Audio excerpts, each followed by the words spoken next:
Hi అండి. ఈ పండక్కి ఒకే పిండితో 2 రకాలుగా పిల్లలకి నచ్చేలా మంచి స్నాక్ రెసిపీనైతే చేసుకుందామా? అదేనండి రిబ్బన్ పకోడా చేసుకుందాం. అలాగే జంతికలు కూడా చేసుకుందాం. చాలా గుల్ల గుల్లగా భలే ఉంటాయండి. ఒకసారి ఎలా చేశానో చూసేద్దామా?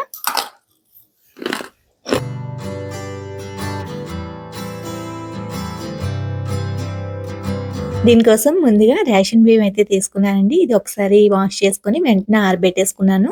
మామూలుగా అయితే వాష్ చేయనవసరం లేదండి. కాకపోతే ఏదైనా డస్ట్ పార్టికల్స్ ఉన్నా, లేదు పిండి కొంచెం డిఫరెంట్ స్మెల్ అది వస్తుందేమో అనిపించినప్పుడు ఇలా ఒకసారి వాష్ చేసి వెంటనే ఆరబెట్టేసుకుంటే పిండి చక్కగా ఆడించేసుకోవచ్చు.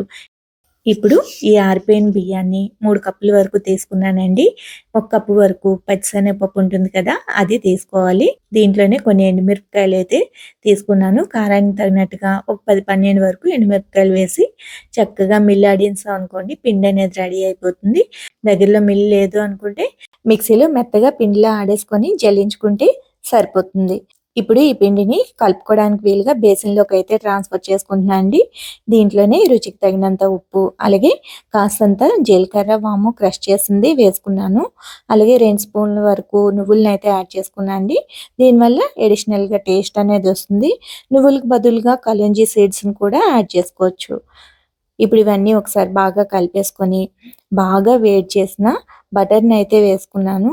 ఇలా వేడి చేసిన బటర్‌నైనా, నెయ్యినైనా, లేదు అంటే నూనెనైనా హీట్ చేసి వేయడం వల్ల ఏమవుతుందంటే గుల్ల గుల్లగా చాలా టేస్టీగా వస్తాయండి. ఇప్పుడు ఈ బటర్ అంతా కూడా బాగా పట్టేలాగా పిండిని బాగా కలుపుకోవాలి. చూసారు కదా! ఈ విధంగా కలుపుకోవాలనమాట. ఇప్పుడు దీంట్లోనే కొద్ది కొద్దిగా వాటర్‌ని వేసుకొని పిండిని కాస్తంత గట్టిగానే కలుపుకోవాలండి. మెత్తగా కలుపుకున్నాం అనుకోండి రిబ్బన్ పకోడా అనేది ఉబ్బినట్టుగా వచ్చేస్తుంది. ఆయిల్ కూడా ఎక్కువగా లాగేస్తుందనమాట. కాస్తంత గట్టిగానే కలుపుకోవాలి. ఇప్పుడు దీనిపైన మూత పెట్టేసుకొని, ఈ రిబ్బన్ పకోడా వేయించుకోవడం కోసం ఆయిల్‌నైతే వేడి చేసుకుందామండి. ఆయిల్‌ని ముందు హై ఫ్లేమ్‌లో వేడి చేసుకొని, రిబ్బన్ పకోడా వేసినప్పుడు మాత్రం మీడియం ఫ్లేమ్‌లో పెట్టి వేసుకోవాలనమాట. దీనికోసం మనం జంతికల గొట్టంలోని ఈ బ్లేడ్‌నైతే యూజ్ చేయాలండి.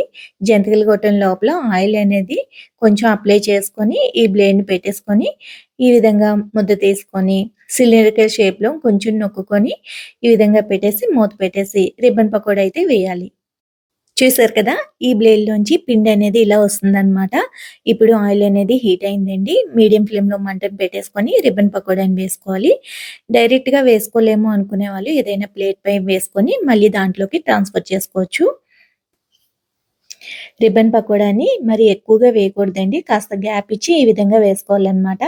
ఇప్పుడు 2 వైపులా గోల్డెన్ కలర్ వచ్చేలాగా ఫ్లిప్ చేసి వేయించుకుంటే గుల్లగుల్లగా, టేస్టీగా, క్రంచీగా ఉండే రిబ్బన్ పకోడా అయితే రెడీ అయిపోతుంది. ఇంట్లోనే చాలా టేస్టీగా, ఈజీగా చేసేసుకోవచ్చండి.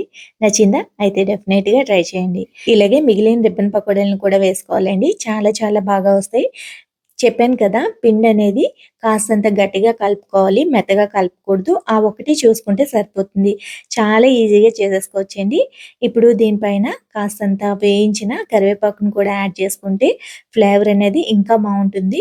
ఒకవేళ ఇష్టం లేదు అనుకుంటే స్కిప్ చేసేయొచ్చు.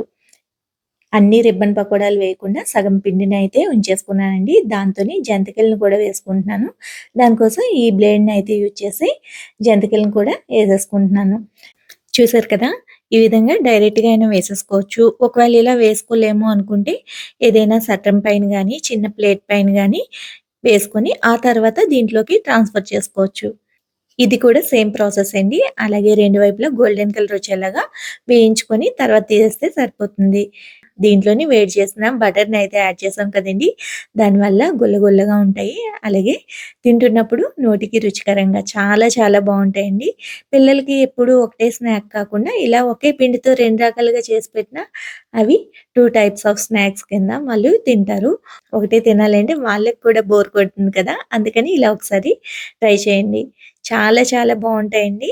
ఇలా ట్రై చేసిన తర్వాత మీకెలా వచ్చింది అనేది షేర్ చేసుకోవడం మర్చిపోవద్దు. అలాగే వీడియో నచ్చితే లైక్ చేయండి, షేర్ చేయండి, సబ్స్క్రైబ్ చేయడం మాత్రం మర్చిపోకండి.